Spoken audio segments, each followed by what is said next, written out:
नमस्कार मंडळी, मी कांचन ब्लॉग्समध्ये तुम्हा सगळ्यांचं स्वागत आहे। मी माझ्या मुलीसाठी बनवली ती पालकची खिचडी, जी खूप मस्त होते, टेस्टला खूप मस्त लागते। मुलं पालेभाज्या अजिबात खात नाही, तर त्यांना ह्या प्रकारे तुम्ही पालेभाज्या देऊ शकता। त्यासाठी काय केलं, कुकरमध्ये तेल घातलं, जिरी मोहरी घातली, अद्रक लसूण कोथिंबीरची पेस्ट घातली, थोडी परतली, त्याच्यामध्ये कांदा आणि बटाटा घातला, परत परतून घेतला।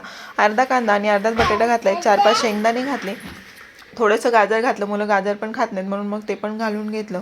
आयांना अशी शक्कल लढवावंच लागते, म्हणजे मुलं पालेभाजी खातील आणि त्यांना कळणार पण नाही। थोडीशी हळद घातली, तर मी पालक मिक्सरला फिरवून घेतली होती, अर्धी पालकाची जुडी पाणी घालून मिक्सरला एक प्युरी बनवून घेतली होती, ती घातली। आणि खिचडीसाठी 1 वाटीला मी 3 वाटी पाणी घालत आहे, चवीपुरतं मीठ घालून घेतलं। थोडीशी उकळी आली की त्याच्यामध्ये तांदूळ घालून घेतले, मस्त असे तांदूळ मिक्स केले आणि कुकरला ते थोडंसं वरतून तूप घातलं आणि कुकरला त्याच्या 4 शिट्ट्या काढून घेतल्या। मस्त अशी मऊसूत अशी सुटसुटीत खिचडी तयार होते, मुलं खूप आवडीने खातात। जर तुम्ही मोठ्यांसाठी बनवत असाल तर त्याच्यामध्ये लाल तिखट किंवा हिरवी मिरचीची पेस्ट घाला आणि जाता जाता चॅनलला सबस्क्राईब करा। धन्यवाद।